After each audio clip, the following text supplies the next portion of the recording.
Bonjour, bonjour mesdames, messieurs et toutes les personnes entre deux. Nous sommes ravis donc, de vous présenter aujourd'hui cette table ronde intitulée Du placard à la scène, de la scène au musée, artistes et institutions au défi de la patrimonialisation des cultures queer. Donc, dans le prolongement de l'intervention d'Isabelle Santis, qui a soulevé de nombreuses réflexions qui traitaient aussi des musées, nous avons choisi d'aborder plus en détail la question des modalités d'entrée, de gestion, de conservation, mais aussi de valorisation et de médiation des cultures matérielles et immatérielles produites par les communautés queer et LGBTQIA+, au sein des institutions muséales. Je passe la parole à Elsa. Apparemment. Alors, merci Tatiana. Donc, comme l'indique la définition des musées approuvée par le Conseil international des musées à l'été 2022, comme vous le savez peut-être, les musées aspirent à incarner cette institution permanente au service de la société qui se consacre à la recherche, à la collection, la conservation, l'interprétation et l'exposition du patrimoine matériel et immatériel. Ouvert au public, accessible et inclusif, le musée souhaite encourager la diversité et la durabilité.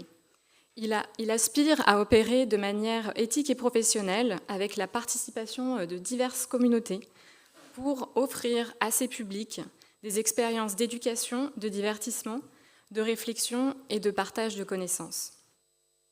Finalement, interroger l'intersection entre les patrimoines pluriels LGBTQIA+, et les musées prend tout son sens au regard de cette définition de l'ICOM qui dessine un nouvel horizon d'attente partagé pour ces institutions, celui de préserver, d'enrichir et transmettre des objets et des récits d'individus et de communautés, et en particulier lorsqu'elles sont invisibilisées et marginalisées. Or, l'accès des créations et des pratiques culturelles des communautés LGBTQIA+, à un régime de patrimonialisation institutionnelle pose de nombreuses questions. Une fois entrées en collection muséale, ces pratiques et ces productions se livrent à d'autres mains, à d'autres regards, à d'autres discours. Dès lors, comment faire pour prendre en compte les points de vue de celles et ceux qui ont produit ces patrimoines et qui leur donnent tout son sens?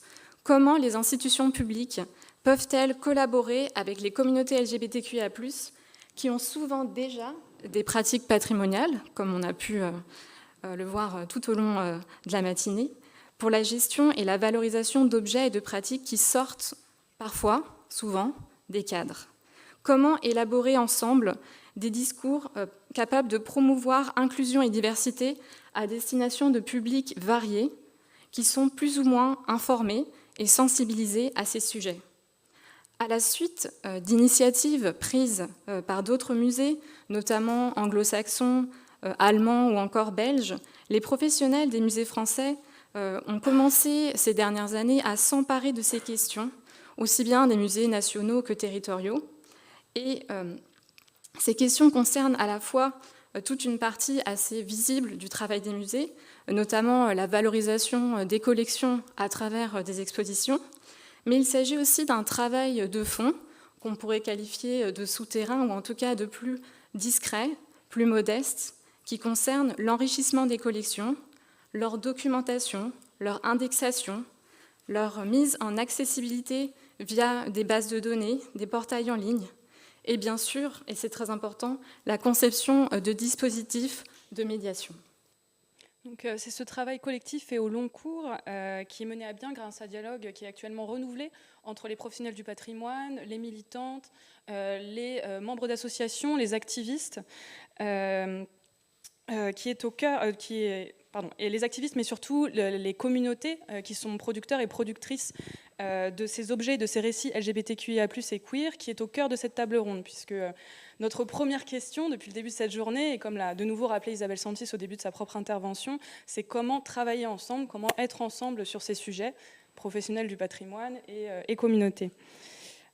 Pour évoquer et aussi participer à la construction de ce dialogue commun, nous avons le plaisir d'accueillir 4 invités au profil tant institutionnel qu'extra-institutionnel, qui sont issus du monde de la jeune recherche en histoire de l'art, celui des musées des beaux-arts, mais aussi des musées de société, du militantisme, de la performance artistique, ou encore de tout cela à la fois. En tant qu'observatrice et observateur participant de cette mutation récente des musées vers l'inclusion d'une plus grande diversité de récits, il et elle pourront nous partager leur point de vue sur les possibles intersections entre les musées et les patrimoines LGBTQIA+. Donc notre première intervenant est un duo d'intervenantes. Il s'agit de Marion Cazot et Thuna Mess. Marion Cazot, donc ici présente, au bout de cette table, est doctorante en histoire de l'art contemporain. Elle est en 6e année de thèse à l'université de Pau et des Pays de l'Adour, au sein du laboratoire Alter. Sa thèse s'intitule, et donc je vais lire, Autoreprésentation et pratiques performatives queer de 1980 à aujourd'hui. Donc c'est une thèse qui porte sur la pratique du travestissement dans le cadre de performances d'art contemporain, mais aussi dans le cadre de performances drag. Pour les personnes qui ne sont pas familières du terme drag, je vous renvoie au glossaire qui est inclus dans le programme que vous avez reçu en début de journée, ou qui normalement a été envoyé sur le chat pour les personnes qui sont avec nous en visio. C'est un terme qui va beaucoup revenir au cours de la prochaine heure, donc je ne saurais que vous conseiller de vous renseigner si ce n'est pas déjà fait. Pour en revenir à Marion Cazot, sa recherche est née de son expérience militante et son travail d'historienne de l'art est indissociable des objectifs militants qu'elle poursuit et qu'elle défend. Outre sa thèse, elle est aussi une des fondatrices du collectif ARC, Art et Représentation Queer, qui est un collectif de recherche pour une histoire de l'art et des représentations féministes et queer. Outre, encore une fois, cette participation à ce collectif, elle est aussi commissaire d'exposition. Elle crée de nombreux projets d'exposition et d'événements qui donnent de la visibilité aux enjeux et aux thématiques féministes et queer, mais qui offrent aussi des espaces de monstration et de discussion à des jeunes artistes marginalisés. Attachée au développement d'espaces queer dans les territoires ruraux, elle développe principalement ses projets dans le Béarn, et en particulier à Pau. Si vous avez bien suivi, c'est là qu'elle fait sa thèse. Voilà. Donc elle intervient aujourd'hui en duo avec Thuna Mess, qui est une artiste et performeuse, une artiste performeuse et plasticienne qui nous vient de Belgique, mais qui est maintenant basée à Paris. Elle a étudié la création de mode à la Cambre à Bruxelles, et après 10 ans de stylisme pour des petits créateurs comme Balenciaga, Paco Rabanne ou Mugler, elle décide de se consacrer à la performance. Ça fait trop d'argent. Donc cette performance, elle se fait d'abord au cabaret où Thuna Mess détourne les codes du drag, que ce soit ceux des normes genrées, mais aussi des conventions traditionnelles de ce qu'on estime être la beauté, à travers son usage des costumes et du texte. Et depuis 2022, elle crée aussi des accessoires, des sculptures et des installations dites performatives, c'est-à-dire qu'elle étudie la façon dont ces objets s'incarnent et performent lorsqu'ils sont activés par l'artiste, mais aussi par eux-mêmes lors de leur exposition. Et donc en duo, aujourd'hui, Marion Cazot et Thuna Mess vont intervenir sur la thématique de la patrimonialisation du drag et de leur exposition, au travers de divers exemples tirés de leurs expérimentations personnelles. À mon tour de présenter Abel Delattre. Donc, je vais m'adresser à toi directement, c'est plus sympathique. Donc, Abel, tu es doctorant contractuel en 2e année de thèse en histoire de l'art contemporain à l'université Paris 1 Panthéon-Sorbonne, sous la direction de Marie Gispert. Ta thèse porte sur les acquisitions, les accrochages, les expositions des artistes femmes nées avant 1920 au Musée national d'art moderne entre 1947 et 1977. Donc tu t'attaches à interroger la place des artistes femmes dans l'histoire de l'art et les collections publiques françaises. Donc en parallèle, tu fais également partie de 2 collectifs de recherche, les Jaseuses, donc un collectif de chercheuses féministes, et le collectif ARC, aux côtés de Marion Cazot. Tu es également rédacteur en chef d'un carnet hypothèse intitulé Ombrelle, où tu publies des recherches, tes réflexions autour des thématiques qui concernent évidemment les artistes femmes, mais également plus largement les questions de genre, queer, le surréalisme et l'art abstrait. Pour cette table ronde, donc, tu vas te concentrer en particulier sur la question de la présence, des absences et du devenir des œuvres des artistes lesbiennes du Paris des années 1920 au sein des collections du Musée national d'art moderne à partir du cas particulier de l'artiste états-unienne Romaine Brooks. Et maintenant, Éléonore.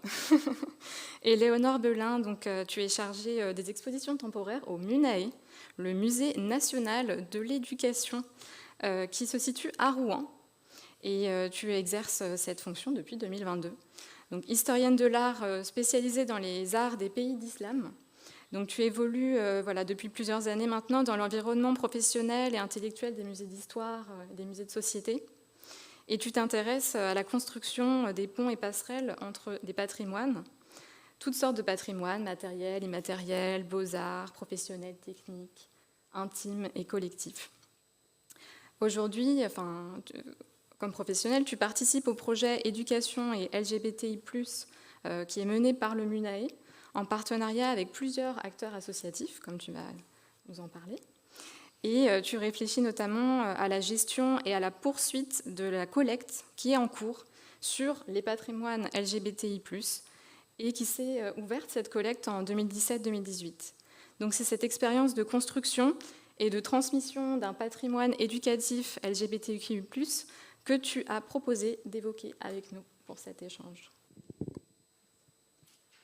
Donc, pour seulement préciser les modalités de cette table ronde, donc chacune et chacun d'entre vous vont avoir 10 minutes de présentation de vos sujets de recherche, d'interrogation, de travail. Et ensuite, nous aurons 30 minutes d'échange tous ensemble, avant de laisser la parole au public pour des questions qui, nous le pensons, seront nombreuses. Et on l'espère, surtout.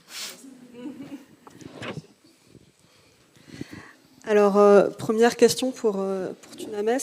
Est-ce que tu peux nous présenter Thunames, du coup ? Alors, Thunames, c'est moi. Je suis performeur et plasticienne. J'ai commencé le drag il y a 5 ans et me suis lentement dirigé vers la création d'objets aussi, puisque j'étais diplômé d'une école d'art visuel. Tu fais le choix de te qualifier de performeuse plutôt que de drag. Est-ce que tu peux nous expliquer ce choix vis-à-vis des institutions et vis-à-vis du milieu drag ? Je pense qu'aujourd'hui, le mot drag a une histoire assez incroyable et extrêmement intéressante. Malheureusement, moi, ce que je constate, c'est que quand je me présente comme drag queen à certains publics, la seule référence qui existe pour eux, c'est RuPaul Drag Race. Et du coup, en fait, je suis, en tout cas par les institutions, bien mieux accueillie si je parle de moi en tant que performeuse, puisque ma pratique a depuis longtemps dépassé le lip sync et les pratiques plus traditionnelles du drag. En fait, je n'ai pas de problème à me présenter comme performeuse, et donc j'utilise le mot performeuse. Néanmoins, dans des shows drag, si on parle de moi en tant que drag queen, c'est pas du tout une insulte pour moi, au contraire. Vu que tu parles des institutions, est-ce que tu peux nous parler de tes rapports avec elles et de tes collaborations ? Oui, alors c'est assez nouveau dans ma pratique. En fait, je viens de terminer 2 collaborations. La première avec l'espace adolescent jeune adulte du Centre Pompidou, le Studio 1316, qui est un espace qui accueille des jeunes adultes toutes les après-midi, je crois. En tout cas, moi, j'étais là que le mercredi, et qui leur propose en fait de découvrir des artistes et des pratiques artistiques aussi bien théoriques que techniques à travers la pratique de quelqu'un.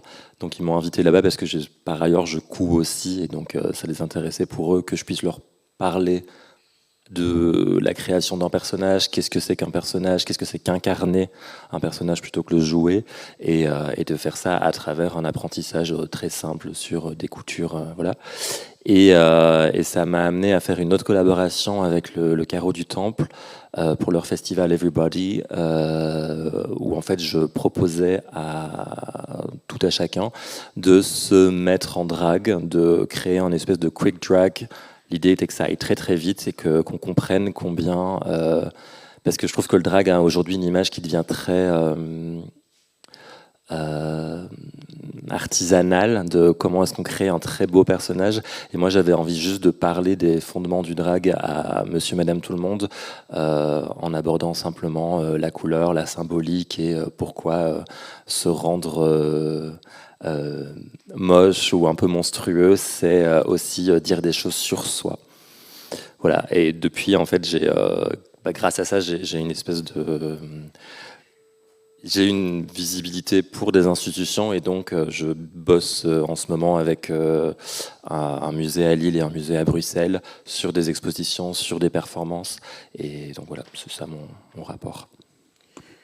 J'avais été présente à l'université d'été de la bibliothèque Kandinsky. J'avais déjà commencé un dialogue avec le public, avec mes collègues, sur la patrimonialisation du drag, notamment via la présence du drag dans les musées, présence qui commence à se faire sentir petit à petit. Et Tounames, est-ce que tu penses que c'est souhaitable pour la communauté queer et drag que cet art soit légitimé par les institutions culturelles ? N'y a-t-il pas un risque de récupération et a-t-on besoin, en tant que communauté queer, d'être légitimé par des institutions bourgeoises et cis-hétéronormées ?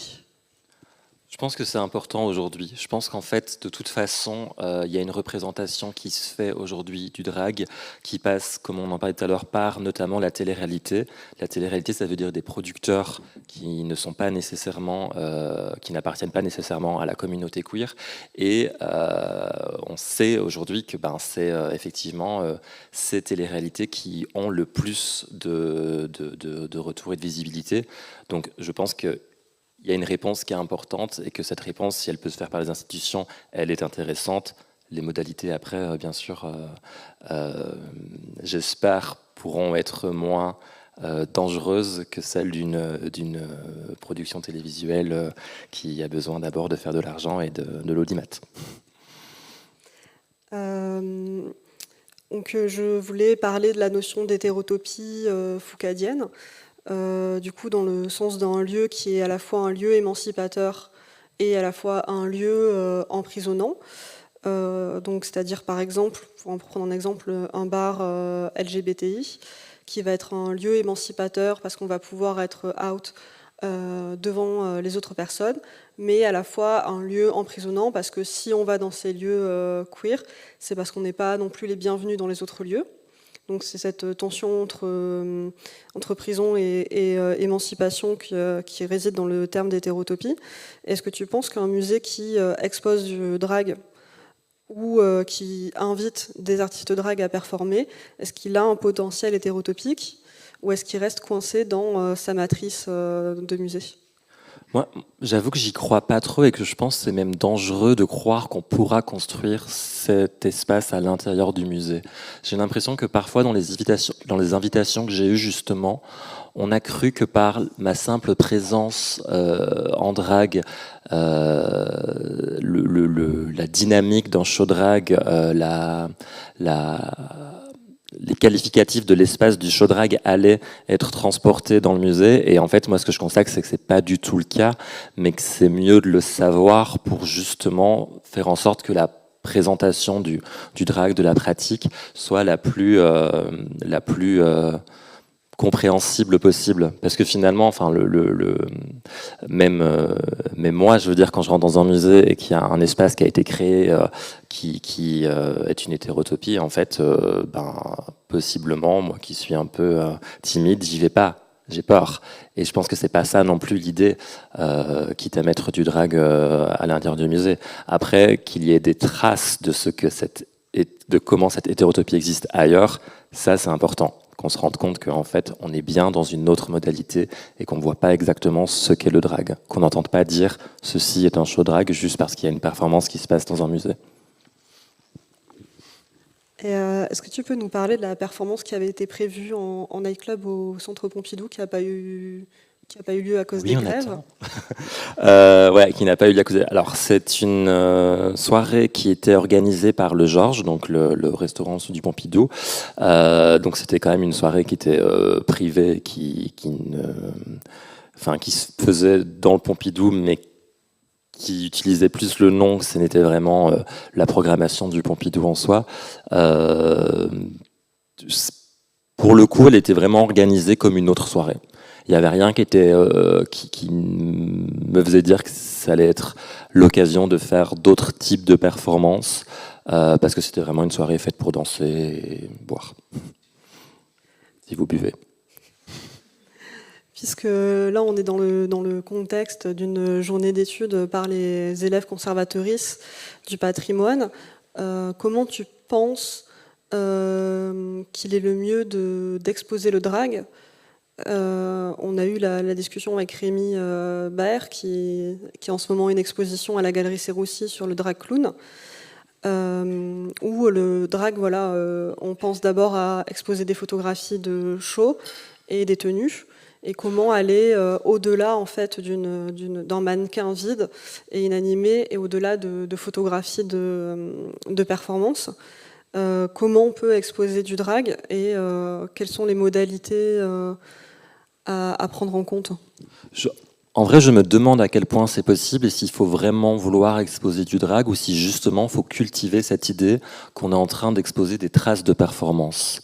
Et que du coup, en fait, juste le nommer comme ça, j'ai l'impression met le show drag à distance et le protège aussi, en fait. Protège ce qui lui est propre et qui n'est pas et qui ne peut pas être fait dans un musée. Je parle à nouveau de cette télé-réalité, mais c'est parce que c'est quand même un exemple en parallèle que je trouve intéressant.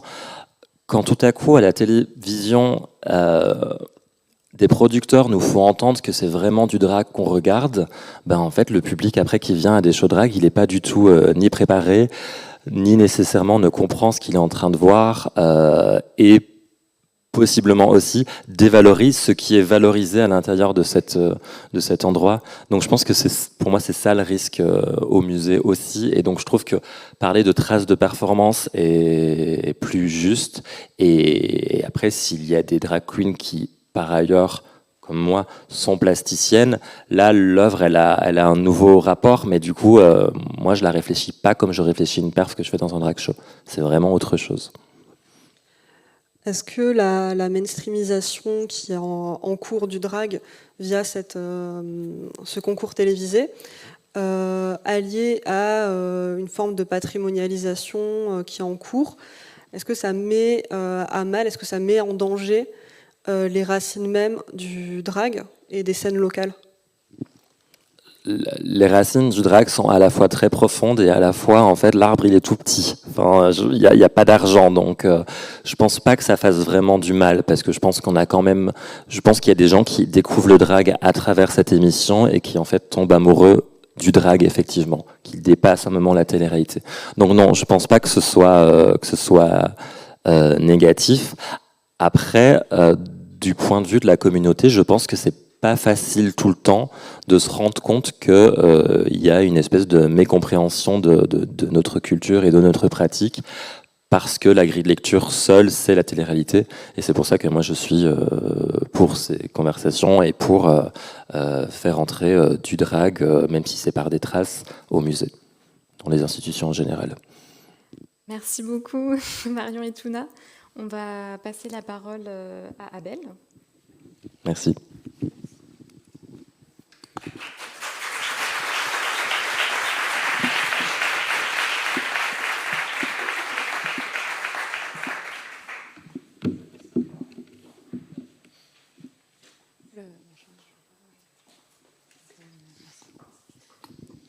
D'abord, j'aimerais remercier beaucoup Elsa et Tatiana pour l'invitation, et j'ai hâte des questions et des échanges qu'on pourra avoir, et même avec le public, vos questions qui nous permettront d'avancer et plus réfléchir à toutes ces questions qui s'entrecroisent un peu, mais on rebondira dessus après. Donc moi, je vais essayer de brièvement vous présenter. Si je dépasse les 10 minutes, interrompez-moi, hein, n'hésitez pas. Voilà. Je vais arrêter de réécrire jusqu'à la dernière minute tout à l'heure, donc fun. Mais du coup, oui, comme l'a dit Elsa, je travaille sur les artistes femmes au Musée national d'art moderne, et je m'intéresse beaucoup aux questions d'acquisition, et voilà, qu'est-ce qui est rentré au musée et qu'est-ce qu'on en a fait depuis. Et du coup, parmi ce très grand corpus, parce que surprise, il y a quand même pas mal d'artistes femmes, beaucoup d'inconnus, mais voilà. Dans ce corpus, du coup, il y a, que sans doute vous connaissez, il y a cette artiste Romaine Brooks. Donc, comme tu l'as dit, Elsa est algérienne, mais aussi lesbienne, qui est très connue du coup pour ses portraits de toute cette élite qu'on appelle du Paris Lesbos. Donc cette période pendant la Première Guerre mondiale et les années 20 à Paris, réunie autour de la personne de Nathalie Clifford Barney, donc une autre américaine, venue à Paris et qui a essayé de créer ce nouveau Lesbos après une tentative échouée au vrai Lesbos. Mais on ne va pas rentrer dans les détails là-dessus. Et Romaine Brooks, du coup, elle a fait beaucoup d'autres choses, mais l'une de ses grandes œuvres, c'est vraiment une galerie de portraits de tous ces personnages qu'il y a autour de ce salon, et surtout beaucoup de lesbiennes. Donc vous avez peut-être vu un petit peu du Paris Lesbos récemment, notamment à l'exposition Over the Rainbow qui avait au Centre Pompidou l'an dernier, du 28 juin au 13 novembre. Et justement, il y avait cette première salle qui était dédiée au Paris Lesbos. Donc on avait quelques portraits de Romaine Brooks. Il n'y avait pas ceux-là, il me semble. Alors, très drôle, je n'ai aucune photo de l'exposition. J'ai fait l'exposition, mais j'ai oublié de prendre des photos, donc on ne verra pas l'exposition dans mon diaporama. Il y avait le D'Annunzio ou l'autoportrait? Ok.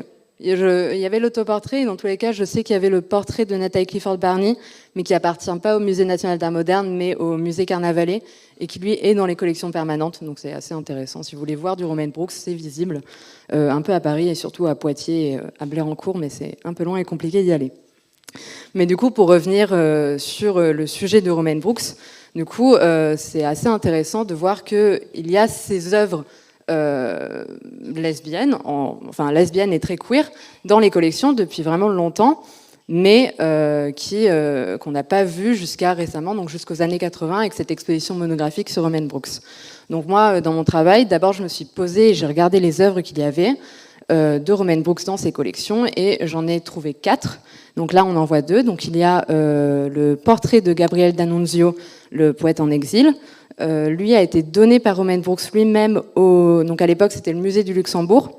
Donc Romaine Brooks le donne à l'État français, puis il va au musée du Luxembourg en 1914. 8 ans après, je fais les calculs, 8 ans après, l'État achète le pendant à ce portrait, qui est l'autoportrait de Romaine Brooks, donc appelé Au bord de la mer. Donc l'État l'achète en 1922. Puis il y a, je vais voir si ça marche. Ça ne marche pas. Ensuite rentre du coup cet autre portrait, donc le portrait de Elsie de Wolf, appelé La chèvre blanche, qui lui est aussi acheté par l'État en 1920. Et enfin, un peu plus de 20 ans plus tard, rentre dans les collections nationales ce portrait de Jean Cocteau à l'époque de la Grande Roue, lui donné par Nathalie Clifford Barney, du coup au Musée national d'art moderne, qui ouvre officiellement en 1947. Donc ce portrait donné en 1949. Donc déjà, rien que ces acquisitions et ces modes d'acquisition interrogent.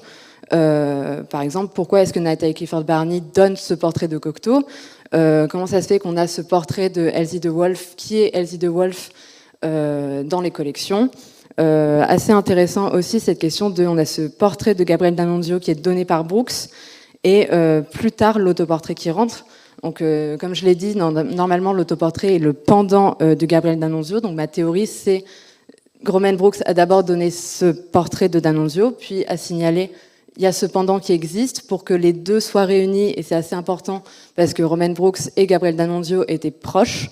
Elle voulait que les deux tableaux soient au même endroit, donc elle incite l'État français à l'acheter pour avoir une œuvre complète en quelque sorte. Donc l'État français cède et l'achète, mais le destin fait que ces tableaux aujourd'hui ne sont pas du tout au même endroit. Là je l'ai mis dans les descriptions, mais par exemple le D'Annunzio est aujourd'hui à Poitiers, alors que le Romaine Brooks est au château de Blérancourt, qui est le musée franco-américain, que je n'ai pas encore eu le temps de faire, mais voilà. Donc voir un petit peu ces questions d'acquisition qui interrogent d'une part, et d'autre part, on va pouvoir passer à l'après encore. Et merci beaucoup. Et d'autre part, du coup, qu'est-ce que ces œuvres sont devenues? Parce que du coup, elles sont rentrées, pour certaines, dès les années 20, pour le Cocteau un peu plus tard, dans les collections nationales. Mais comme on le verra sur plutôt les 2 derniers exemples, les œuvres, on ne les voit pas entre les années 20, voire 40, jusqu'aux années 80. Celle qu'on voit le plus, c'est l'œuvre de Cocteau. Donc là, je vous ai mis tous ces screens, vous pouvez les trouver en ligne sur les pages, les fiches d'identité des œuvres que tiennent à jour le Centre Pompidou sur leur site. Donc là, on voit par exemple que le tableau de Cocteau a bien circulé dès son entrée, mais c'est intéressant de voir où est-ce qu'il a circulé. Quand on regarde les expositions, ça va surtout être des expositions sur Cocteau, ou bien sur la Tour Eiffel, ou bien sur Paris. C'est que dans les années 80, qu'il va figurer dans des expositions vraiment dédiées à Romaine Brooks. Mais sinon, le portrait, du coup, rentre dans les collections et est reconnu par l'État comme étant un portrait de Cocteau. Ce qui intéresse, c'est Cocteau, à la limite, la Tour Eiffel derrière. Mais Romaine Brooks, on l'oublie. Et par Romaine Brooks l'oubli, on a aussi l'oubli de tout ce contexte du Paris-Lesbos, de ce contexte très queer et aussi très lesbien, etc. Donc il y a d'une part le Cocteau, c'est celui qui circule le plus et qui est le plus visible. Je vais essayer le... Je veux bien la prochaine, merci. Et c'est aussi des 4 le seul tableau qui figure dans les collections permanentes. Donc là, on le voit dans le petit creux à part. C'est aussi intéressant de remarquer qu'il est vraiment dans un creux un petit peu caché, mais ça, on pourrait le commenter un bon moment, mais on ne va pas le faire parce qu'on n'a que 10 minutes. Mais voilà, c'est le seul, du coup, qui figure parce qu'il a une place dans les collections permanentes qui sont, je rappelle, les collections du Musée national d'art moderne français. Donc c'est le seul qui rentre vraiment dans les collections et dans l'accrochage. Pourquoi ? Parce qu'on montre Cocteau, grand poète français, qui pose devant la Tour Eiffel, grand édifice français, parisien, etc. La deuxième œuvre des 4 qui circule bien et qui est bien visible, c'est le D'Annunzio, toujours sur les mêmes modalités, parce qu'il représente D'Annunzio, Gabriel D'Annunzio, grand poète. Mais pareil, on oublie Romaine Brooks. On remarque aussi, j'ai pas mis les expographies côte à côte, mais que le Gabriel D'Annunzio circule beaucoup, mais que son pendant, avec lequel il devait être exposé et montré, ne circule pas du tout avec, en fait, jusqu'à aujourd'hui, où ils sont dans 2 musées complètement différents. Et enfin, on peut passer à... Merci. Et enfin, du coup, les 2 derniers. Là, ce sera beaucoup plus court. Donc, on voit que ce portrait a été acquis dès 1920.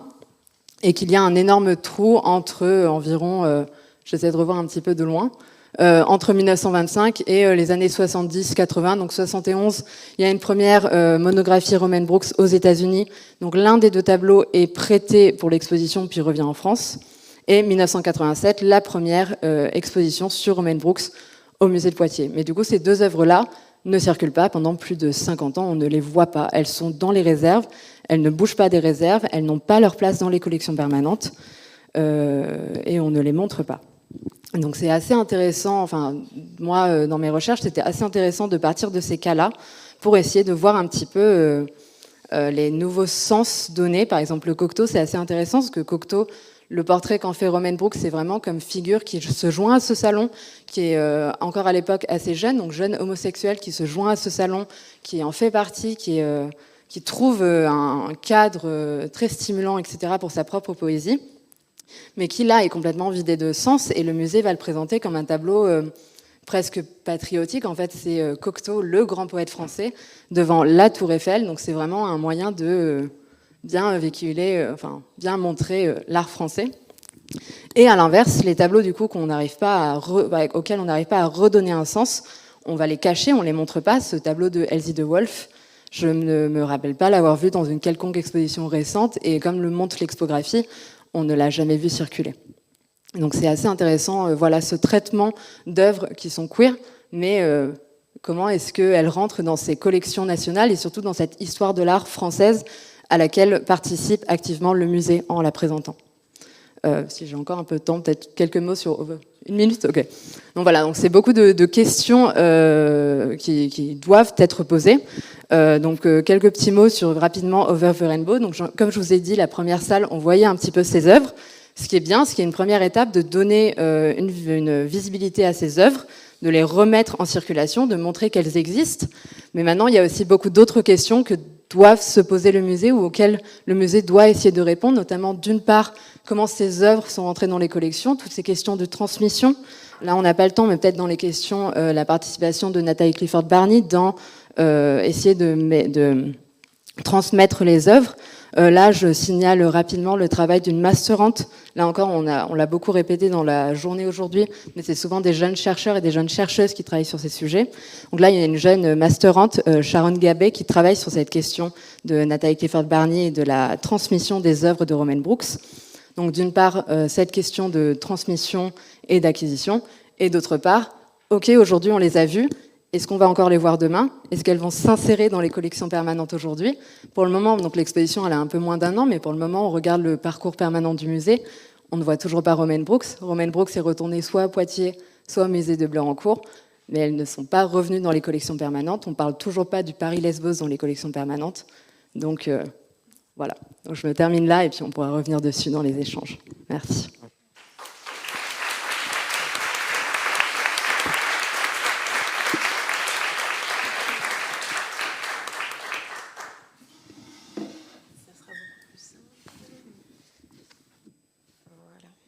Alors, avant de commencer, encore un grand merci. Je suis désolée, je vous tourne le dos, du coup, ça n'a plus beaucoup d'intérêt. Mais encore un grand merci pour cette invitation aujourd'hui et pour cette invitation à discuter effectivement de la construction et la transmission d'un patrimoine éducatif LGBTQIA+, qui est un véritable enjeu au Musée national de l'éducation. Donc, juste 2 petits mots, parce que peut-être que pour beaucoup d'entre vous, le Musée national de l'éducation est un grand inconnu. Mais c'est un musée héritier du musée pédagogique de Jules Ferry, qui a été créé en 1879 et qui, par de sombres raisons, s'est retrouvé à Rouen. C'est un musée qui est divisé en 2 lieux, un au centre-ville beaucoup plus ancien et un en périphérie beaucoup plus récent, qui permet de conserver près d'1 million d'objets et de documents du XVIe siècle jusqu'à nos jours, et qui traite en France et dans les anciennes colonies des questions de l'école et des questions d'éducation également en dehors de l'école. C'est un musée d'histoire et de société, comme tu l'as très bien dit tout à l'heure, Elsa, et à cet effet, il a à cœur de mettre le contemporain en perspective historique, en tout cas de traiter de ce qu'on appelle pudiquement des questions socialement vives. Ça a été le cas en 2017-2018 autour d'une exposition sur l'Algérie en période coloniale. Ça a été également l'occasion cette année pour une exposition qui s'est clôturée très récemment, qui traitait des questions du vêtement à l'école et qui n'a pas oublié de parler des questions d'uniforme et de laïcité. Et dans ce cadre-là, en fait, c'est fait jour, et ce dès 2017, d'avoir vraiment très à cœur des sujets liés au genre et à l'éducation, à la sexualité. Et donc, effectivement, alors en 2017, pourquoi ? Parce que les musées se questionnent déjà depuis plusieurs années, je pense qu'on a pu en parler très largement depuis ce matin, mais c'était une période particulièrement terrible et sévère pour tout ce qui concerne les discriminations LGBTI-phobes en contexte scolaire. Ben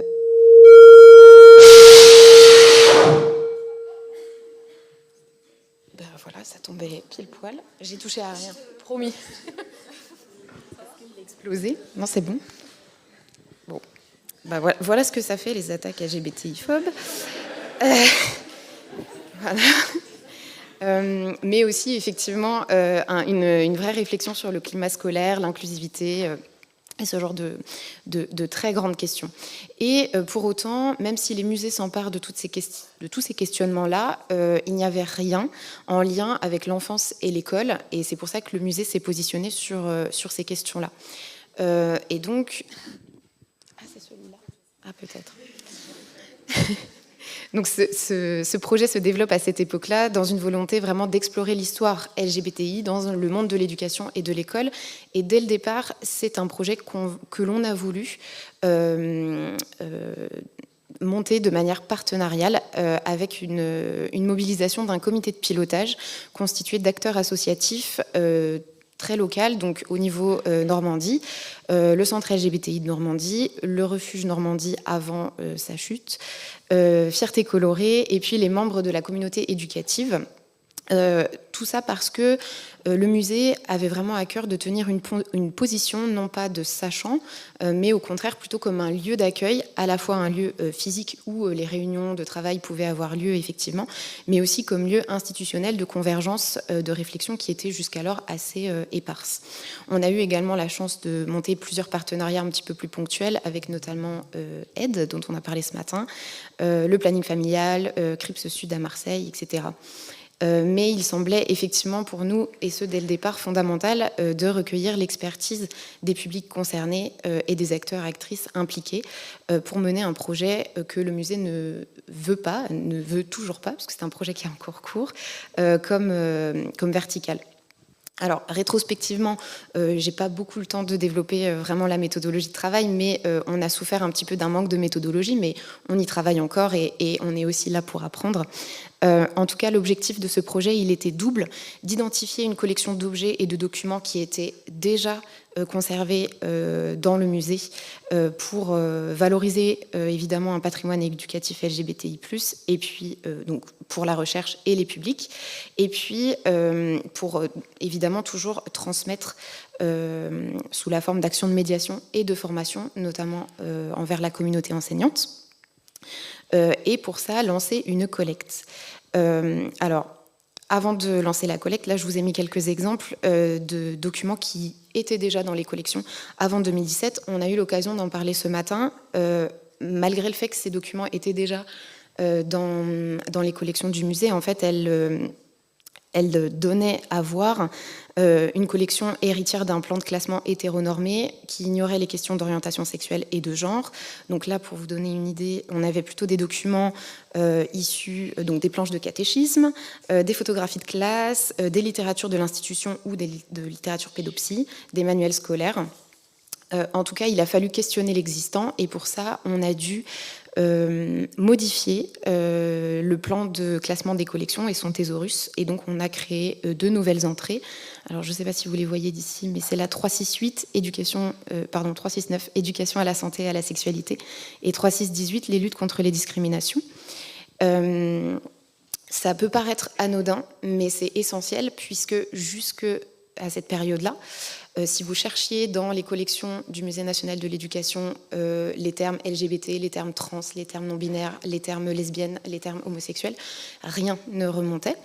Et donc, grâce à ça, effectivement, on peut mouliner beaucoup mieux les collections.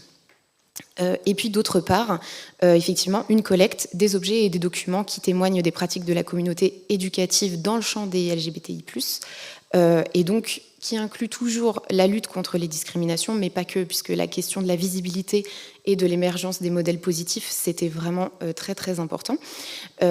D'autant plus que le patrimoine éducatif, c'est souvent un patrimoine qui n'a pas vocation à être conservé, en tout cas par les institutions. J'imagine que vous avez tous chez vous des reliquats de votre parcours scolaire. Ça vous viendrait peut-être pas à l'idée de le donner au musée, quoique. Mais il y a surtout, et vous l'avez là sur la diapositive, des documents qui sont remis par les élèves et remplis par leurs soins dans le cadre des interventions en milieu scolaire, les IMS. Et donc là, je vous en ai mis un exemple qui donne la définition de l'homophobie par un des élèves. Et si je vous le lis, c'est pas normal d'être homophobe.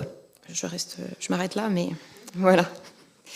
Dans cette collecte, j'ai voulu vous parler de 2 exemples qui sont pour moi assez intéressants, puisqu'ils témoignent d'une évolution dans les collections du musée et qui donnent encore vraiment beaucoup à réfléchir sur les collectes, sur la pratique de la collecte et la pratique de la patrimonialisation, justement. Alors, un exemple d'une comédie musicale, Roméo et Julien, qui a été réalisée en 2015-2016 par des élèves d'un collège du département de l'Eure, qui adapte en fait doublement la pièce de Shakespeare, puisque c'est une histoire hétérosexuelle qui devient une histoire homosexuelle, et puis surtout c'est une pièce de théâtre qui devient une comédie musicale. Donc là encore, on a ce déplacement en fait. Est-ce qu'on peut vraiment parler d'un travail mené dans une perspective queer ? Pas sûr, mais en tout cas c'est très intéressant d'avoir ce regard et les discussions avec les acteurs élèves, on les a eus, acteurs, actrices, élèves, on les a eus et on les conserve sous la forme de petits questionnaires avec le fichier rentré dans les collections. Une deuxième œuvre également, alors différente mais tout aussi touchante, c'est une œuvre qui a été réalisée dans le cadre d'une épreuve du bac d'art plastique de 2017, dont le sujet portait sur la notion d'achevé-inachevé. Et le dessin qu'a proposé cet élève en situation de transidentité, c'est lui-même qui a demandé à le faire rentrer dans les collections du musée. C'est une œuvre qui est très bien documentée, dont on connaît le parcours de l'élève, on connaît, on est toujours en contact aujourd'hui avec lui, et on le sollicite assez régulièrement pour nous aider aussi à transmettre correctement son parcours, son œuvre et ce qu'il veut lui en dire. Par ailleurs, et pour terminer, un exemple que j'aime beaucoup, qui est des documents qui étaient conservés dans le musée qui ne fait pas partie de la collecte qui a été menée depuis 2017, qui est une planche d'élocution qui date des années 50-60. Les planches d'élocution, ce sont des supports d'apprentissage pour le développement du vocabulaire des enfants. Et en fait, l'image parle d'elle-même. Elle est le reflet d'une société que voulait présenter l'institution à ses élèves, bien sûr. Elle est également le reflet d'une période d'après-guerre qui était particulièrement oppressive sur les questions de sexualité et de genre. En tout cas, depuis toujours, cette planche d'élocution est présentée comme Maman fait des gâteaux. Maman fait des gâteaux avec sa sœur, avec la bonne, avec qui vous voulez, mais jamais Maman fait des gâteaux avec sa petite amie. Parce que oui, effectivement, on peut se poser la question, et les élèves, quand vous leur présentez, ou les publics, quand vous leur présentez ce type d'image, ils savent. Et vous aussi, vous savez. Donc, bien sûr, ce type de document peut servir de support à une véritable éducation du regard, en invitant à se méfier des automatismes, en fait, du regard qu'on a tous eu parce qu'on a tous été éduqués d'une certaine manière. Et c'est peut-être, d'autant plus facile sur ce type de document, on va dire, institutionnel, plutôt que sur certaines photos de classe où on est toujours un peu tributaire d'un passé de quelqu'un qu'on ne connaît pas forcément. Et puis, pour terminer, effectivement, tout ce travail de collecte et de documentation des collections se clôture avec un travail de transmission que l'on veut accessible à tous au musée. Et dans ce cadre-là, plusieurs petites choses ont été menées et sont toujours menées depuis 2017. Alors, il y a des choses à destination des enseignants qui sont plus de l'ordre de la formation en ligne. On parlait des MOOC, on parlait des webinaires, on parlait de ce genre de choses. C'est des choses qui sont nées en 2017, mais que l'on revisite encore aujourd'hui pour tout un tas de sujets. Ça a été encore le cas cet été.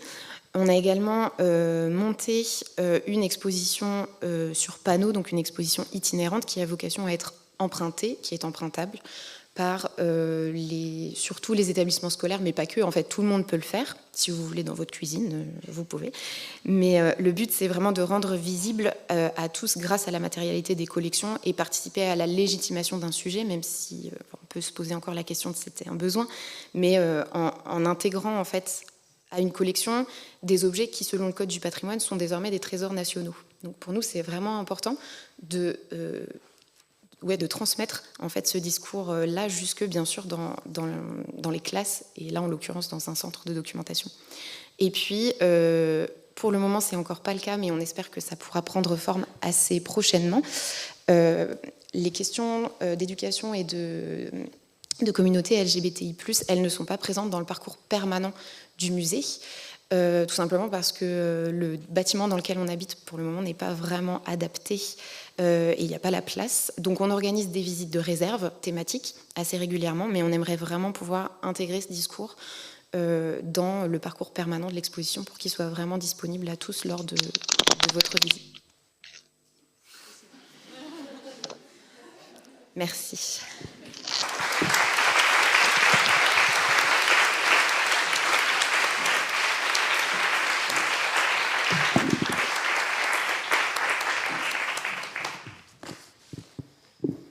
Merci beaucoup à tous et à toutes pour ces interventions qui nous donnent donc un premier aperçu de vos recherches qu'on va pouvoir approfondir au cours de cet échange.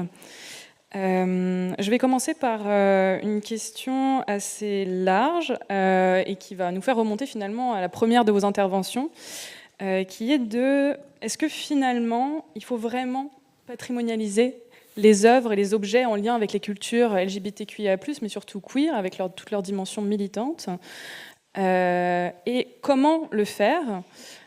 Pour vous, comment est-ce que peuvent et doivent se positionner les institutions culturelles patrimoniales publiques, qui sont donc les musées, mais aussi les bibliothèques et les archives, qui font aussi des expositions, par rapport aux acteurs et actrices des communautés sources LGBTQIA+, qui ont souvent déjà des pratiques patrimoniales, et est-ce que c'est possible? Quelles sont les modalités de ces collaborations? En tirant chacune et chacun de vos expériences, quels sont pour vous des modèles et les possibles à cet égard?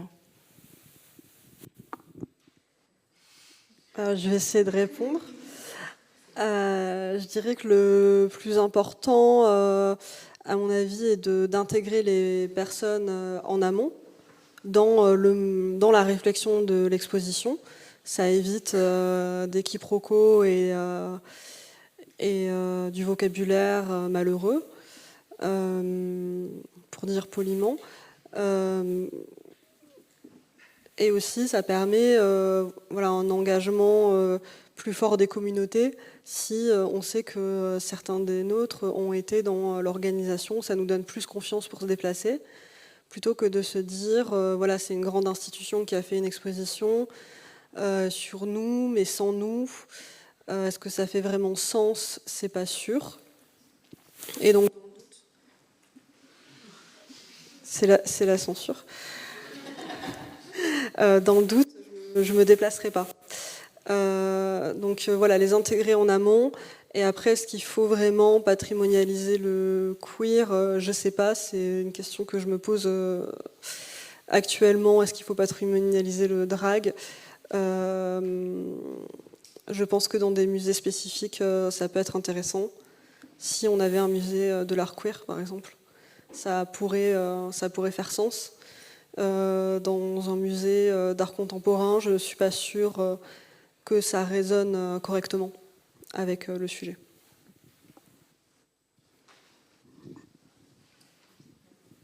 Moi, je vais être grosso modo d'accord avec Marion sur beaucoup de choses et sur ça aussi, du coup.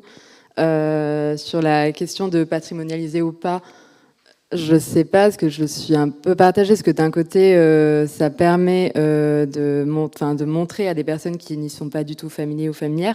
Là, je pense par exemple au cas de l'exposition Over the Rainbow, qui a quand même eu lieu au Centre Pompidou. Donc le Centre Pompidou, c'est pas mal de monde qui y va, que ce soit des personnes qui habitent Paris même, ou bien qui sont de passage à Paris, qui se disent, bah tiens, j'ai un après-midi au Centre Pompidou, ah bah tiens, il y a une exposition sur l'art queer, tiens, je vais aller me familiariser sur le sujet, qui connaissaient pas du tout. Du coup, d'un côté, ça donne de la visibilité et ça permet de sensibiliser sur ces questions, sur ce patrimoine, etc. Donc d'un côté, j'ai envie de dire oui, mais d'un autre, et là je rejoins beaucoup Marion là-dessus, et je pense que pas mal d'associations et autres, mais un peu cette peur de, je sais pas si récupération c'est exactement le mot, mais que les grandes institutions officielles, donc là encore mon cas spécifique, c'est vraiment le Centre Pompidou, je ne parle pas au nom de toutes les institutions officielles, mais qu'il y ait cette récupération et vraiment qu'il n'y ait pas de collaboration avec les personnes directement concernées, donc qu'il y ait des quiproquos, des choses mal dites, ou tout simplement pas de respect du tout montré envers les personnes concernées, quoi. Donc je suis un peu partagée sur cette question-là, mais je pense que, il y a la question de la visibilité et de sensibiliser que ces grandes institutions peuvent faire que d'autres plus petites institutions ont peut-être un peu plus de mal à faire. Enfin, voilà, je suis un peu partagée sur cette question de s'il le faut ou pas. Mais dans tous les cas, se poser ces questions et essayer peut-être de trouver une autre manière de faire. Peut-être essayer de penser de faire le musée autrement que comme il est fait là actuellement. Donc voilà, pas de réponse concrète, mais...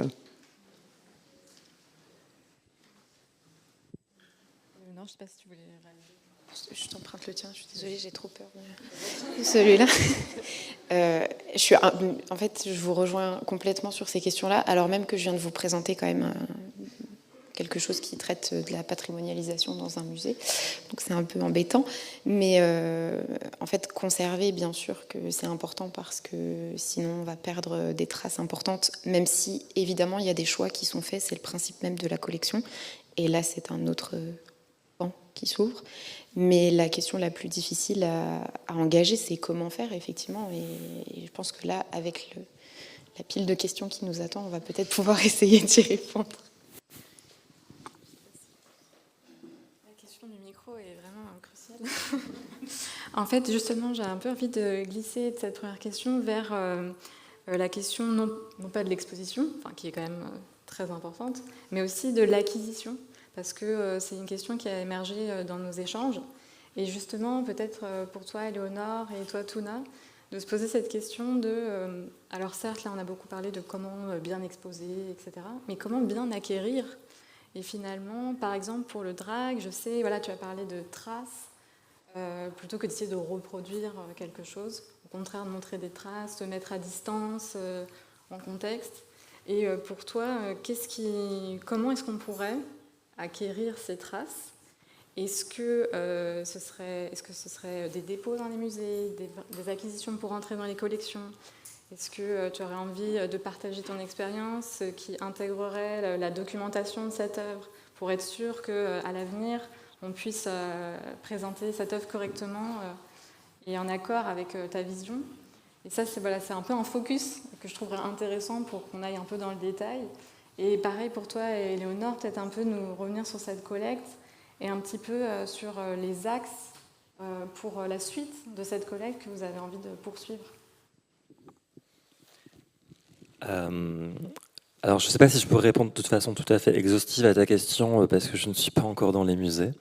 Mais en tout cas, moi, ce que je constate, et parce qu'il y a des projets qui arrivent et des projets effectivement pour lesquels je vais exposer des installations et aussi performer à l'intérieur du musée, je parle que de mes ressentis. Hein. Je me rends compte que pour moi, c'est très très important de communiquer sur les modalités, comment. En fait, je dois sembler chiante à la curatrice parce que je veux vraiment savoir comment la pièce va être exposée, comment est-ce qu'elle va être montrée, parce que pour moi, c'est pas du tout innocent de montrer une pièce d'une façon ou d'une autre. Et en fait, du coup, il y a beaucoup de suggestions qui sont faites. En fait, je peux vous parler sans le nommer parce que c'est pas encore annoncé, notamment d'une performance que je vais faire bientôt dans un musée à Bruxelles. On m'a tout de suite suggéré, parce que le vernissage de l'exposition est sponsorisé par la Monnaie à Bruxelles, qui est un opéra. On m'a tout de suite suggéré de travailler avec une soprano. Pour créer la collaboration, ce que je trouve en soi très intéressant. Mais moi, en tant que personne queer, la première question que je me suis posée et ce qui m'a tout de suite inquiété, c'est qui est cette personne? Est-ce qu'elle est queer? Est-ce que ça fait du sens? Ou est-ce que tout à coup, c'est une décoration sur ma performance? Et si ma performance est décorée, est-ce qu'elle perd pas un peu de son sens et de son essence? Et donc, je n'ai pas trop de réponses à donner, mais en tout cas, pour moi, oui, ça passe par du texte. J'ai besoin d'avoir un échange de mails, j'ai besoin de rencontrer les personnes qui vont montrer ou on imagine plus tard acquérir, et de m'assurer que l'œuvre, elle circule avec ce mail attaché, avec ce texte qui dit comment elle a été pensée et comment sa monstration a été pensée, même si après je fais des compromis comme tout le monde aujourd'hui dans mon expérience, et ces compromis me conviennent. Mais il y a un truc où je me sens un peu têtu là-dessus, et je pense que c'est lié à trop de l'habitude que des hétéros montrent les choses comme eux veulent les montrer et pas comme ils ont été pensés. Pour le coup, moi en parlant de la collecte du musée, en fait, cette collecte, elle a été annoncée, elle a été pensée, et donc on a pu, comment dire, on a pu profiter des relais de communication des assos et de la collectivité éducative. Et donc, en ça, les objets, on n'a pas beaucoup prospecté. Les objets sont venus à nous au fur et à mesure. Et à chaque fois que certaines salves d'objets arrivaient, bien sûr, ils étaient directement documentés avec le donateur ou la donatrice, qui n'était, alors pas toujours, mais le plus souvent, le ou la concerné par l'objet en question. Donc c'était aussi plus simple. C'est quelque chose dont on a parlé ce matin à propos des archives. Et donc là, pour le coup, c'était aussi plus simple. Et pour nous, c'était très important d'avoir justement cette trace. Alors, on a évité les mails parce qu'on n'est pas très bon en conservation numérique, mais donc effectivement des dossiers d'œuvres papier qui vont suivre en fait la vie de l'objet une fois qu'elle est rentrée dans les collections, sans l'arracher à d'où elle vient et de qui elle provient et dans quel cadre elle a été conçue et pourquoi elle arrive au musée. Pour certains, effectivement, il y a aussi toute la question de comment est-ce que la personne donatrice ou le donateur ou la donatrice souhaite que cet objet soit exposé. Mais voilà, en dehors de ça, je ne sais pas si une méthodologie de travail serait vraiment pertinente à ce sujet-là, parce que les vécus et les objets sont tous tellement différents qu'à chaque fois, il faudrait s'adapter. Et s'il fallait rédiger une Bible à chaque fois, ça serait compliqué de devoir à chaque fois la mettre à jour. Donc on navigue à vue depuis 2017, et c'est compliqué parce que la consistance des équipes ou la consistance du tissu associatif n'est pas toujours très stable, mais on s'en sort comme ça. Est-ce qu'il y a un axe que vous avez envie de développer en particulier ? Alors, En fait, on s'est rendu compte que dans les collections du musée, donc les collections, on va dire, historiques, plutôt 19e, tout début 20e, c'était vraiment des questions de la construction de modèles négatifs ou de l'histoire en creux.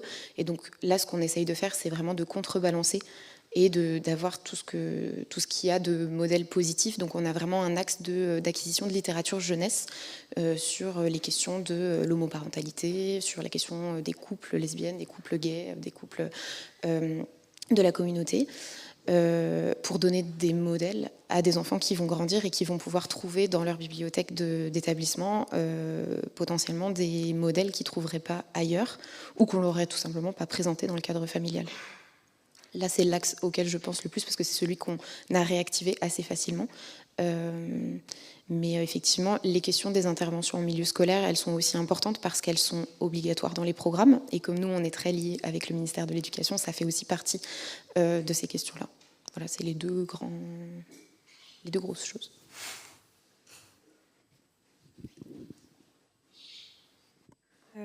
En lien précisément avec ce discours autour des œuvres, moi ce qui m'a frappé dans vos interventions, c'est aussi cette question de comment assurer le discours autour des œuvres, que ce soit l'étude des œuvres et des objets, donc aussi donc des objets plutôt dans ton cas, Éléonore, mais aussi donc, des œuvres d'art et des performances. Comment assurer cette étude, mais aussi cette médiation des œuvres vers les publics? Qui est-ce qui doit assurer cette médiation? Abel, tu as insisté sur la façon dont on invisibilise un pan de l'œuvre, mais aussi parfois des œuvres entières, en omettant cet axe des queer studies et des études de genre. À ton avis, est-ce que tu as des contre-exemples à ces façons de faire? Marion, tu travailles toi-même à la transmission et à la médiation dans ton travail de chercheuse comme dans ton travail de commissaire. De la même façon, est-ce que tu aurais des recommandations, des bonnes pratiques, des observations à transmettre? Et voilà, de la même façon, Éléonore, moi, ce qui m'intéresse dans ton cas, c'est comment est-ce que vous avez effectué ce travail de documentation et d'études avec des personnes qui n'étaient pas forcément sensibilisées à ces sujets au préalable? Donc c'est des autres questions, mais qui se recoupent d'une personne sur l'autre. Je réfléchis par où commencer. Oui, j'ai des contre-exemples. Mais déjà, je pense que moi, à la différence des cas de mes camarades ici, c'est beaucoup plus difficile quand ce sont des artistes morts et mortes depuis très longtemps aussi. Et surtout que dans le cas de Romaine Brooks, n'a jamais elle-même activement médiatisé ou transmis, etc., ses propres œuvres. Donc déjà, je pense que c'est plus facile de faire dire... un peu de détourner un petit peu le sens et d'invisibiliser quand l'artiste est décédé depuis un petit moment. Donc je pense que là, une autre question se pose de comment est-ce qu'on parle de ces œuvres-là. Mais en contre-exemple, j'avais par exemple, toujours en lien avec cette exposition Over the Rainbow, en parallèle de l'exposition, ça fait 2 ans maintenant, je crois, la bibliothèque en ici organise des séminaires. Donc le premier était section sexualité, et cette année, le dernier avait lieu la semaine dernière. C'était sur les sexualités imprimées. Et le premier de l'année, donc en septembre 2023, étaient invitées Catherine Gonard et Suzette Robichon, donc 2 militantes lesbiennes qui avaient 2 revues dans les années fin 70-80, il me semble, si j'ai pas tort dans mes dates. La première était Lesbia et l'autre Vlasta. Et dans le cadre du coup de ce séminaire, elles ont donné à la bibliothèque en ici, donc dans les archives, dans les collections imprimées, des exemplaires des revues. Et tout de suite, avec ce don, viennent tout ce qu'elles ont dit au séminaire, toute l'histoire de ces revues, les sens de ces revues, des textes qu'il y a dedans, des démarches derrière, etc., etc. Du coup, à la différence de cet exemple des œuvres de Romaine Brooks, là, directement, avec ce don, viennent ces sens directement transmis avec. Et maintenant, c'est à la charge des conservateurs, conservatrices et des chargés de ces collections de maintenir ce sens. Enfin, là, ce sens est directement donné, ce serait complètement irrespectueux de l'ignorer complètement, à la différence de, là, Romaine Brooks, c'est le rôle de Nathalie Clifford Barney, mais c'est un tout autre contexte et le temps a fait que, etc. Mais du coup... voilà, on rejoint un peu ce qu'on disait à la première question, aussi montrer ce dialogue, montrer que on peut avoir confiance en les institutions officielles et montrer cette marque de respect et maintenir ce sens qui nous est directement donné, quoi. Donc, voilà. En ce qui concerne la médiation, je pense que c'est intéressant que les institutions se tournent vers les associations et les militants-militantes queer pour pouvoir faire une médiation avec un professionnel ou une professionnelle. Aussi pour reconnaître l'expertise des militants et militantes, mais aussi d'honorer cette expertise avec un salaire. J'appuie parce qu'on est rarement payé. Et le duo militant-militante, professionnel-professionnel, ça permet d'avoir un ensemble de voix et de créer une visite en écho qui peut être super pertinente et cohérente pour le public. Et quelque chose d'assez vivant. Moi, dans les expositions que je monte, la médiation, elle est faite soit par moi-même, soit par des étudiantes stagiaires, qui sont stagiaires sur le projet de l'exposition, et que je forme moi-même à la médiation, et qui font d'abord des visites avec moi, avant de faire les visites avec le public, et dont je m'assure que le vocabulaire est bien en place, et qu'il n'y a pas de malentendus sur les démarches des artistes. J'enverrai pas quelqu'un qui n'est pas sûr ou qui risque de se tromper sur une démarche ou sur une photographie, par exemple. Ça me mettrait trop mal à l'aise. Et je trouve que c'est dommage que les institutions ne se posent pas plus la question de la médiation et ne mettent pas plus d'argent sur la médiation. Même s'il y a des expérimentations très intéressantes dans certains centres d'art contemporain. Est-ce que tu as des exemples de ces expérimentations qui te viennent en tête? Alors, je dirais le MACVAL. J'en parle tout le temps. Le MACVAL, un centre super intéressant d'art contemporain qui, je trouve, ont une médiation super au point. Dont les visites guidées sont très bien faites, avec un personnel super bien formé et des expérimentations sur les visites sensorielles qui sont vraiment on point, qui sont vraiment très pertinentes et à la pointe. Et j'espère qu'il y aura plus d'expérimentation vers ça. Pour simplement un petit complément en ce qui concerne le Musée national de l'éducation. En fait, comme on est un service de réseau Canopé qui est l'antenne de formation des enseignants, on intervient, là je parlais tout à l'heure des webinaires ou des MOOC à destination de la formation des enseignants, on intervient, nous, musée, comme support de ces questions, ou en tout cas de ces questions qui naissent dans la communauté éducative, et on les accompagne à être disponibles et réceptifs dans le cadre éducatif. Donc ça, c'est pour ce qui est de l'école. Et pour ce qui est du musée, comme en fait c'est en lien, comme on est souvent appelé à devoir, alors former c'est un grand mot parce qu'on a toujours à apprendre, on travaille avec le tissu associatif que l'on a rencontré et avec qui on a travaillé depuis 2017, parce que depuis 2017, le MUNAE accueille chaque année, et on en parlait ce matin, la journée de visibilité le 17 mai. Et donc chaque année, en fait, ce rendez-vous permet aussi de renouer les liens, de recommencer un petit peu, en tout cas d'entretenir toutes ces dynamiques de travail, et c'est souvent dans des moments où on fait groupe, où on fait communauté, qu'on trouve des solutions, on se forme aussi les uns les autres au contact des habitudes de travail de chacun, que ce soit des institutionnels ou des associatifs pour le coup, et on avance comme ça. C'était mon expérience perso. Alors, en fait, moi, j'ai envie de me faire plaisir et de vous poser une question par curiosité. Par exemple, parce qu'on parlait d'hétérotopie, d'utopie, rien n'est impossible.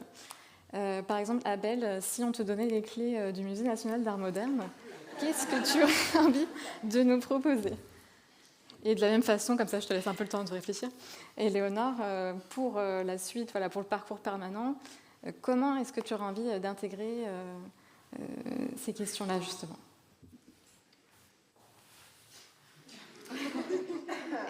Pardon si c'était trop vaste. Alors, j'ai pas de réponse toute faite, mais du coup, comme on est en réflexion pour refondre le parcours permanent du musée, c'est quelque chose auquel on a été amené à réfléchir et sur lequel j'ai un petit peu réfléchi parce que ça m'intéresse. Mais en fait, moi, si c'était mon musée, si c'était mes clés et que je pouvais faire ce que je voulais, je pense que j'aimerais bien travailler autour de la question des stéréotypes, en fait. De manière générale, les stéréotypes qui ont cours dans le milieu de l'école et de l'éducation de manière générale, et pouvoir avoir, en fait, le musée est sur 3 étages, en fait, donc avoir à chaque étage des modules qui permettent de questionner est-ce que si on est vraiment nul en maths, on est nul? Est-ce que on peut être gay, lesbienne, non-binaire à l'école? Est-ce que c'est un problème? Enfin voilà, c'est vraiment avoir des modules comme ça, vraiment interrogatifs qui, alors, donnent à voir la vision qu'a le musée et les personnels qui ont travaillé à l'élaboration de ce programme, en lien avec les collections qu'a le musée également, et celles qu'il n'a pas, et laisser la place au public, en fait, de répondre lui aussi à cette question pendant son parcours de visite.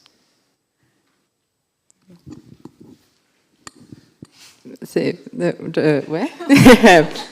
Je pense que oula, ça va paraître un peu radical, mais supprimerai tout ce qui est collection permanente. Là, je sais pas si vous avez fait le Centre Pompidou récemment ou quelque chose. Voilà, mais on a tout le temps les mêmes salles. On aura tout le temps une salle cubisme. On aura, bon, elle a changé. C'était une belle surprise. On n'a plus cette fameuse salle Picasso, mais avant il y avait toujours et cubisme et Picasso. On aura toujours une salle Kandinsky. On aura toujours une salle Fauvisme. On aura toujours une salle Georges Braque, etc., etc. Je pense que c'est ce principe de collection permanente, je le supprimerai. Et toujours avoir quelque chose qui tourne. Par exemple, proposer aussi des espaces où des associations ou des groupes peuvent investir avec, par exemple, voilà, on a les œuvres, enfin, des collections cataloguées. On a un grand site en ligne, on peut facilement trouver qu'est-ce qu'il y a au Centre Pompidou. C'est comme ça qu'a commencé ma thèse, juste regarder qu'est-ce qu'il y a dans les collections du Centre Pompidou. Donc partir de ça et essayer de proposer de nouvelles salles, de nouveaux parcours temporaires, essayer de faire tourner en fait et donner des voix et cet espace et aussi ce qu'il y a dans les collections qui nous appartient un peu à tous et toutes en fait. Ces œuvres nous appartiennent aussi quoi, donc elles nous appartiennent. Pourquoi est-ce qu'on les voit jamais? Pourquoi est-ce qu'elles ne tournent pas dans ces espaces? Donc voilà, je pense qu'on aurait de belles surprises à juste donner les clés un petit peu à différents groupes, différentes associations, différentes communautés, etc. pour leur donner, voilà, vous avez 3 étages, toutes nos collections, allez-y, qu'est-ce que vous voulez qu'on voit aujourd'hui, etc. Je pense qu'on aurait de belles surprises. Là, sur le sujet d'aujourd'hui, moi spécifiquement sur Romaine Brooks, donc on aurait de belles surprises à redécouvrir des œuvres lesbiennes, plus largement des œuvres queer et peut-être des œuvres, d'autres choses qu'on ignore complètement et qui ne sont pas le sujet d'aujourd'hui, mais je pense que oui, un peu radical, mais supprimer ce principe de collection permanente qui fige en fait. Je pense que ça va, on commence à bien connaître Cubisme et Picasso et compagnie, quoi. Pourquoi est-ce que on continue à les voir? Ce serait, je pense qu'on en a plus appris dans une exposition temporaire comme Over the Rainbow que dans les collections permanentes aujourd'hui. Mais voilà, ne me donnez pas les clés s'il vous plaît. Et ben voilà, merci. Avant d'ouvrir, de passer le micro dans la salle, j'aurais une dernière question, moi aussi plus de curiosité, d'intérêt personnel. C'est le rapport spécifique au jeune public. Donc Éléonore, ça me semble évident dans ton cas, mais je sais que Tunamès, tu as aussi travaillé avec des adolescents, notamment dans le cadre du studio 1316 au Centre Pompidou, et Marion Cazot, évidemment, tu as aussi, peut-être avec des publics un peu plus âgés, peut-être, mais tu as aussi des cas de personnes qui viennent dans tes expositions qui ont des âges différents. Donc quels seraient vos conseils, quelles seraient vos expériences et quelles sont les réceptions aussi, plus particulièrement dans le cas peut-être du MUNAE, des jeunes publics vis-à-vis de ces thématiques, ce qui est voilà, une question qui souvent suscite des cris d'orfraie vis-à-vis d'une certaine partie de l'opinion. Donc voilà. Je dirais ce que je trouve très intéressant aux abattoirs de Toulouse, c'est qu'ils font des cartels beaucoup plus bas, avec un vocabulaire spécifique pour les enfants. Et ça permet aussi aux parents d'expliquer les œuvres avec, comme s'ils étaient avec une médiatrice ou un médiateur, avec des mots adaptés et de pouvoir transmettre l'essentiel d'une œuvre ou d'une exposition, d'une salle à des enfants. Et ce système-là, je le trouve super intéressant. On l'avait expérimenté sur une de mes expos drag en 2023, 2022, je ne sais plus. Et on avait fait des visites jeunes publics. Et le jeune public se pose beaucoup moins de questions que les adultes. Ce qui a un intérêt, c'est qu'ils vont poser des questions beaucoup plus esthétiques finalement et beaucoup moins identitaires que ce qu'on pense. Et ça fait des visites qui sont extrêmement différentes, qui vont être plus sur les tenues, sur le maquillage. Voilà, tel drag a fait une référence à un dessin animé, à un anime que je connais. Et ils se sentent beaucoup plus... comment dire, il y a une projection qui est plus facile pour eux, parce qu'il y a tout l'imaginaire en fait, d'un enfant qui est plus... j'ai l'impression moins étriqué. En tout cas, ils ont un horizon d'attente qui est assez important par rapport à un public plus adulte qui, sur la même exposition, ont posé directement des questions identitaires sur le genre des artistes, questions que les enfants n'ont jamais posées tout au long de la visite. Et je trouvais que ça donnait autre chose en fait, de ne pas avoir à répondre à ces questions. Donc voilà, les visites jeunes publics, c'est intéressant. Les cartels spécifiques pour les enfants aussi, c'est une manière de ne pas faire peur aux parents aussi, en leur disant, voilà, l'exposition, elle est aussi pensée pour le jeune public. On a un dispositif spécifique qui vont vous permettre de faire la visite avec vos enfants. Et voilà, et s'il y a des choses plus compliquées pour le regard d'un enfant, je pense à des choses beaucoup plus érotiques ou pornographiques, le mettre dans un sas avec une petite présentation. Les parents ne vont pas y aller, les enfants ne vont pas poser la question, et tout va très bien se passer. Effectivement, moi j'ai la même constatation, en tout cas quand j'animais ce workshop dans le studio 1316.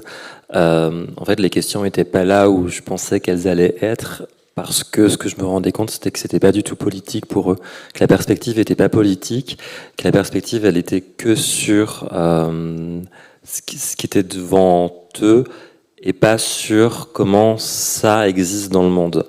Et donc moi j'ai eu des questions où vraiment j'étais surprise et presque déstabilisée, où je m'attendais pas du tout à parler de ces sujets-là. Et par ailleurs, moi je m'étais parfois préparé beaucoup sur comment vulgariser ou expliquer certaines choses. Et en fait, c'était des préparations inutiles, parce que les questions effectivement n'étaient pas posées, et que néanmoins, ma présence là en drague ou pas, parce que ça a dépendu des périodes, n'était pas remise en question par l'enfant ou le jeune adulte. Je rejoins en tout cas Marion et Tounamès. Les enfants n'ont pas d'a priori en fait. Donc ils arrivent et effectivement, on a peut-être tendance à imaginer le pire parce que on veut que ça se passe bien.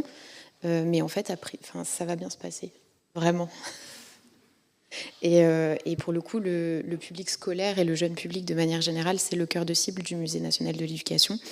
Et même si, je ne sais pas comment dire, si les enfants ne viennent pas préparés, mais je ne sais pas de quoi il faut être préparé, mais pas préparés par leurs enseignants, par exemple, s'ils ne savent pas ce qu'ils vont voir au Musée de l'éducation, par exemple, effectivement, les questions qui arrivent ne sont pas du tout piégeantes, ne sont pas du tout là pour mettre mal à l'aise. Et ça se passe toujours très bien de manière générale, et au contraire même. Je vous remercie. Est-ce qu'il y a des questions dans la salle ? Attendez, moi j'aurais une dernière question, justement, pour laisser le temps à tout le monde de réfléchir à des questions. Pour conclure, en fait, notre table ronde sur comment travailler ensemble entre musées, chercheuses, artistes, associations, personnes LGBTQ+. Finalement, très simplement, qu'est-ce qu'il faudrait commencer à faire, arrêter ou continuer? C'est les grandes questions classiques pour aller à la synthèse. Moi, je vais commencer par passer le micro.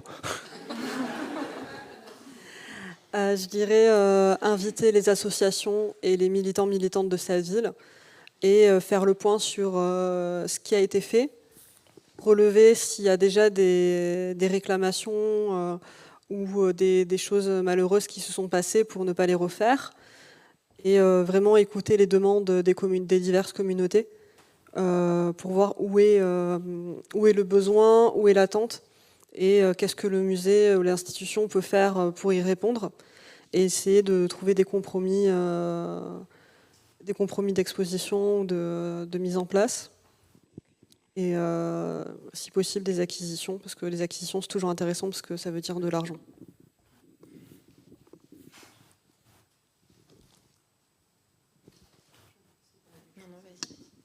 Moi, surtout, je vais rebondir un peu sur ce que disait Marion. Tu as parlé des expositions à la fin. Là, la critique que je faisais sur Over the Rainbow, et dans le terme de continuer, pas juste penser l'exposition, ok, on a fait notre truc, maintenant on range dans le placard et on ne revoit plus jamais les œuvres, bisous, mais penser la continuité, ok, il y a eu cette exposition, il y a eu un impact, essayer de l'incorporer. Bon, là, il y a le parcours permanent, mais si j'avais les clés du musée, il n'y aurait plus de parcours permanent. Ne me donnez toujours pas les clés, s'il vous plaît. Mais essayer de penser dans la continuité, surtout une exposition comme ça, avec un tel impact. Ok, penser comment est-ce qu'on peut l'incorporer dans le parcours permanent, comment est-ce qu'on peut essayer de repenser aussi, non seulement le parcours, mais le parcours, c'est la représentation visuelle aussi de comment on pense l'histoire de l'art. Donc comment est-ce qu'on peut penser l'histoire de l'art française, histoire vraiment avec un grand H et un grand A pour art, comment la repenser, comment la remettre en question, questionner ses collections, etc. Donc vraiment juste continuer cette lancée qu'il y a eu avec l'exposition et pas juste... Là, fin novembre, fin de l'exposition, ok, ciao, et passer à autre chose, quoi. Parce qu'il y a eu quelque chose, on a vu des choses, on a dit des choses, il y a eu des questions et quelques réponses, etc. Donc, continuer dans cette lancée et ne pas hésiter, comme l'a dit Marion, à aller voir des associations et des militants et militantes plus spécialisés qui se battent pour ça depuis longtemps, voir des jeunes chercheurs et chercheuses, comme il y en a juste à côté. Voilà, quoi. Donc, ouais, continuer sur cette lancée.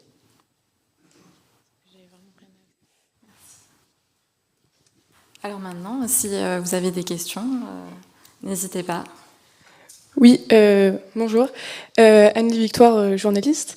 Alors j'aimerais vous partager une expérience que j'ai eue dans un musée à Londres l'année dernière et savoir ce que vous en pensez. Donc c'était au Tate Modern, Tate Britain, pardon, le Tate Britain, donc un peu équivalent du musée d'Orsay, je dirais, en termes de toile exposée, donc 19e siècle. Il y avait un tour spécialement pour un tour LGBTQIA+, donc fait par des guides du musée permanents dans la collection permanente. Donc pour voir des toiles d'artistes queer ou des toiles qui parlaient de sujets queer. Donc vraiment intégré dans le musée, c'était pas une exposition, c'était pas une asso qui intervenait, c'est vraiment un tour qui est régulier et qui a été pensé par des associations avec les guides du musée et les conservateurs. Et je voulais savoir du coup si c'est quelque chose qui serait faisable dans notre France universaliste et souhaitable aussi. Alors moi je dirais que c'est assez souhaitable, mais sans tomber dans une sorte de ghettoisation des artistes queer et de bien recontextualiser leurs pratiques qui ne s'est pas toujours faite en séparation avec les artistes cis-hétéros. On va pas éviter une forme de séparatisme. Mais ça peut être intéressant d'avoir une visite spécifiquement sur les artistes queer, si c'est ce que le public vient chercher, si c'est une demande du public, je pense que le musée doit y répondre. Et moi, j'aimerais bien faire des visites que sur les artistes queer. Des fois, j'ai pas forcément envie de voir, quand j'ai pas le temps de voir tout le musée, des fois, j'aimerais bien me concentrer que sur les artistes queer. Donc ça peut avoir un intérêt, voilà, si on évite la ghettoisation. Je me permets de rebondir parce que je pense juste à quelqu'un en particulier. En fait, moi, ce que je trouve intéressant dans cette question, c'est aussi, est-ce qu'on regarde que des œuvres faites par des artistes queer, ou est-ce qu'on décide aussi de finalement inverser les rôles et de décider, nous, queer, comment est-ce qu'on regarde ces œuvres aussi faites par des artistes hétéros. Et je voulais juste nommer quelqu'un parce que c'est quelque chose qu'il fait, me semble-t-il. Elle s'appelle Élisée Moon, ou je retrouve plus son nom civil, mais soit. Donc elle est drag queen, mais aussi chanteur lyrique, et il fait des visites où il chante la médiation. Grégory Chaud, tout à fait. Et je trouve que c'est quelque chose d'intéressant aussi, en fait, de tout à coup donner une autre perspective sur des œuvres qui existent, mais qui ne sont définies que par des personnes hétérosexuelles cisgenres, a priori. Je ne sais pas si ce serait possible Centre Pompidou, parce que je n'ai pas trop envie qu'on queerise Picasso non plus, et je crois pas qu'on ait besoin de le queeriser ou quoi que ce soit. Mais ça me rappelle, par exemple, au musée Sainte-Croix de Poitiers, qui, du coup, de ces 4 œuvres de Romaine Brooks que je vous ai montrées, il y en a 2 qui sont allées à Poitiers, parce que c'est eux qui ont fait cette monographie Romaine Brooks, etc. Et du coup, les œuvres sont restées en dépôt là-bas, c'est-à-dire elles appartiennent toujours au Musée national d'art moderne, mais au lieu de rester dans les réserves, elles sont dans ce musée et elles sont dans le parcours permanent. Et le musée Sainte-Croix de Poitiers a propose vraiment des salles. Je vous encourage vraiment à y aller. Poitiers, c'est chouette, et ce musée est d'autant plus chouette qu'il propose vraiment ces salles où il n'y a pratiquement que des artistes femmes. Donc il y a par exemple Sarah Lipska, il y a plusieurs Romaine Brooks aussi, donc il y a ces 2 œuvres en dépôt, mais il y a aussi d'autres œuvres que le musée a acquis, etc.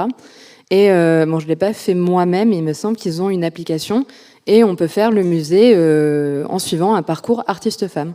Donc il y aura en effet des artistes femmes de ces années 1910-1920, mais il y a aussi une très belle acquisition d'une artiste moderne, mais j'ai complètement oublié le nom et ce n'est pas du tout... Mais voilà, il y a vraiment cette repensée des collections permanentes et de réinscrire les artistes femmes, et du coup propose un parcours artiste femme. Donc je pense que oui, ce serait complètement possible de penser des parcours juste art queer. Mais voilà, les dangers, comme dit Marion, sont que est-ce que ce sera une histoire complètement parallèle, ou bien, comme tu l'as dit, Tounames, c'est aussi intéressant de voir ces œuvres faites par des personnes hétéros, cis, blanches, etc., essayer de laisser libre interprétation, etc. Donc, un peu pareil, mes opinions sont toujours un peu partagées sur les deux, mais voilà. Et juste pour compléter, c'est tout à fait possible, et c'est ce que je disais tout à l'heure, de renouveler le regard, c'est ce que tu disais, Tounames, sur des œuvres qui, a priori, n'ont pas été conçues ou réalisées, en tout cas de ce que l'on sait actuellement, par des artistes queer ou à destination des communautés queer, par exemple. Donc, je suis assez d'accord, c'est tout à fait souhaitable, dans la mesure où ça reste, effectivement, ça ne tombe pas dans les parcours spécifiques, comme on peut le constater de temps en temps. On va malheureusement devoir conclure ce temps d'échange. Oui. Je voulais juste rebondir, pardon, parce que je partageais votre avis sur le fait qu'il fallait ouvrir ces relectures à l'ensemble de la production artistique. Il y a une expérience qui a été menée au Kunsthistorisches Museum de Vienne, je crois l'année dernière, ou il y a 2 ans, où ils ont événementialisé. Alors c'était une personne qui faisait partie des équipes de médiation du musée, qui par ailleurs avait une pratique drague, mais ses collègues n'étaient pas du tout au courant, qui a proposé des visites du musée. Et ça a eu un tel succès qu'en fait, c'est rentré dans la programmation du musée. Et maintenant, c'est quelque chose qui est proposé très régulièrement. Donc ça rejoint ce que vous disiez sur les attentes du public. En fait, ils ont expérimenté ça à une occasion particulière, et ils ont revisité et relu un ensemble de la production artistique européenne sous ce prisme-là. Et ça a été très bien accueilli. On va maintenant conclure ce temps d'échange.